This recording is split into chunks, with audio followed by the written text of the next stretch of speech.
Jadi di sini dapat saya sampaikan bahwa pendaftaran untuk seleksi ASN P3K dimulai dari pendaftaran melalui laman sskasn.bkn.go.id.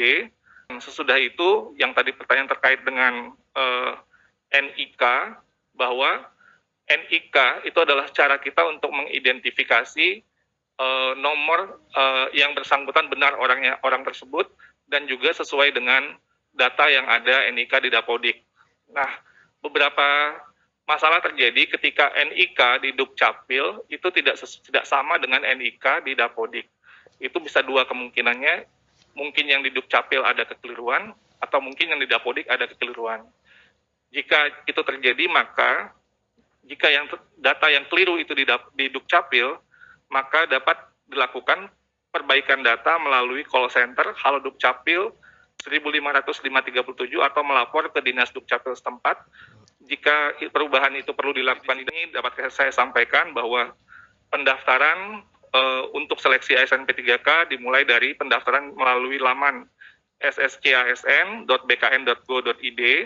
Sesudah itu, yang tadi pertanyaan terkait dengan NIK, bahwa NIK itu adalah cara kita untuk mengidentifikasi nomor yang bersangkutan benar orang tersebut dan juga sesuai dengan data yang ada NIK di Dapodik.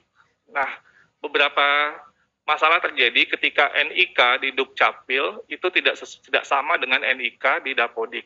Itu bisa dua kemungkinannya, mungkin yang di Dukcapil ada kekeliruan atau mungkin yang di Dapodik ada kekeliruan. Jika itu terjadi, maka jika data yang keliru itu di Dukcapil, maka dapat dilakukan perbaikan data melalui call center Halo Dukcapil 15537 atau melapor ke Dinas Dukcapil setempat. Jika perubahan itu perlu dilakukan di Dapodik, maka yang bersangkutan dapat melakukan perbaikan NIK di daerah melalui aplikasi Verbal PTK yang dimiliki oleh masing-masing individu guru yang seterusnya divalidasi oleh Dinas Pendidikan setempat melalui spesifiknya kelompok kerja data pendidikan atau KK Datadik. Selanjutnya juga yang dapat kami sampaikan pertanyaan terkait dengan guru yang terdaftar di Dapodik. Jadi cut off guru yang ikut itu adalah guru yang terdaftar di Dapodik saat dia mendaftar. Artinya yang terdaftar di Dapodik tahun 2021 tetap boleh untuk mengikuti seleksi. Jadi ini ada anggapan bahwa cut off-nya itu di tahun 2020. Tapi sebenarnya cut off-nya itu sesuai dengan waktu dia pendaftaran dia terdaftar di Dapodik, sehingga juga ada guru-guru yang tahun 2021 juga mengikuti proses seleksi. Selanjutnya juga ingin saya luruskan anggapan bahwa harus terdaftar di Dapodik 3 tahun berturut-turut baru boleh ikut. Ini adalah 3 tahun berturut-turut adalah syarat untuk mendapatkan afirmasi, bukan syarat untuk mengikuti seleksi. Jadi jika dia tidak 3 tahun berturut-turut, itu tetap boleh ikut seleksi, tapi yang bersangkutan tidak mendapat afirmasi. Juga pertanyaan tentang tendik yang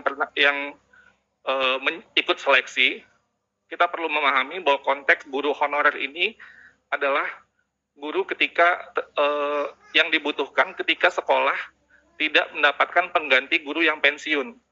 Sehingga kadang-kadang sekolah sepanjang ada orang dewasa yang memiliki kualifikasi yang linear untuk mengajarkan satu mata pelajaran, bisa jadi itu adalah tendik, maka yang bersangkutan bisa untuk mengajar. Tapi kemudian mungkin kembali menjadi tendik di tahun berikutnya. Sehingga mungkin persepsi masyarakat bahwa yang bersangkutan adalah tendik, tapi dia sebenarnya pernah menjadi guru, dan itu juga tercatat sebagai guru honorer, dan mereka berhak untuk mengikuti seleksi. Terkait dengan data kualifikasi di PD Dikti, di sini dapat saya sampaikan, memang ada di beberapa kasus kampus-kampus yang mendaftarkan program D3-nya dan S1-nya itu berbarengan. Sehingga yang muncul di PD Dikti itu kualifikasinya S1, padahal yang bersangkutan itu sebenarnya masih D3. Inilah yang menimbulkan masalah karena kemudian yang bersangkutan ikut proses, tapi ketika pemberkasan ternyata ijazahnya masih S3. Lalu slide selanjutnya, yang terakhir.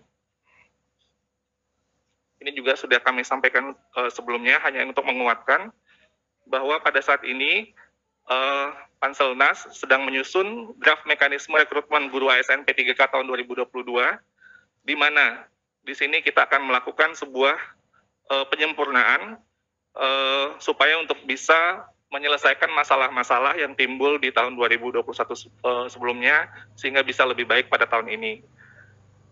Salah satunya adalah kita melakukan formasi yang tahap ketiga itu tetap ada, itu tidak akan hilang, dan itu digabungkan dengan formasi tahun 2022. Dan mekanisme baru ini atau aturan yang disempurnakan ini mempertimbangkan pertama, guru yang telah lulus passing grade itu untuk bisa mendapatkan formasi tanpa harus ikut seleksi. Lalu memperbesar kuota formasi, karena kita sebenarnya mengetahui jika formasi diajukan secara maksimal, maka sangat besar kemungkinan guru-guru yang sudah lulus passing grade untuk mendapatkan formasinya. Selanjutnya, untuk mencegah salah satu masalah yang juga timbul adalah guru dari sekolah induk dengan sekolah non-induk.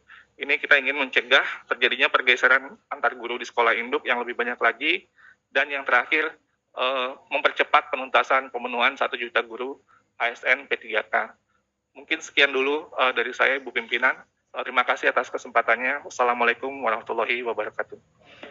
Waalaikumsalam warahmatullahi wabarakatuh. Terima kasih Pak Iwan. Jadi memang kita itu semangat 45 ya, supaya kebutuhan guru di seluruh jenjang itu terpenuhi dengan baik. Nah, masalahnya adalah mungkin kita di tingkat pusat itu menghitung 1 juta formasi guru itu dari kacamata rangkuman seluruh kebutuhan. Padahal kalau kebutuhan guru itu kan setelah proses seleksi ini, kita memahami bahwa itu akan sangat tergantung jumlah cukup atau tidaknya dari data informasi kabupaten kota. Di kabupaten kota mungkin ketika di rasio jumlah gurunya itu di luar Jawa banyak sekali yang ternyata tidak memenuhi syarat. Nah, apakah bisa Pak Iwan suatu hari nanti mungkin setelah tidak begitu repot, kita bisa duduk bersama berhitung, mungkin juga dengan teman-teman dari Departemen Agama, berapa sih sebenarnya kebutuhan guru untuk SD dan untuk madrasah ibtidaiyah tentunya, dan untuk SMP dan untuk MTS. Kenapa? Ini kita harus selesaikan sebagai bagian dari tanggung jawab, karena amanat konstitusinya sekolah dasar itu wajib bagi penduduk dan wajib dibiayai oleh negara.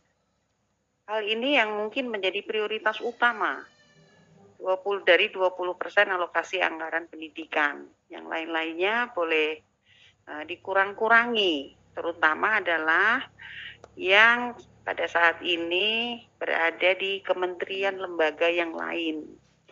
Dikurangi bukan berarti dihapuskan. Dikurangilah kalau banyak lembaga lain itu kemudian mengiurkan, melepaskan sedikit-sedikit, masukkan ke Kemendikbud, masukkan ke Depak yang khusus untuk menyelesaikan kewajiban amanat konstitusi untuk SD dan SMP ini, saya kira juga akan semakin lama akan semakin mengurangi beban permasalahan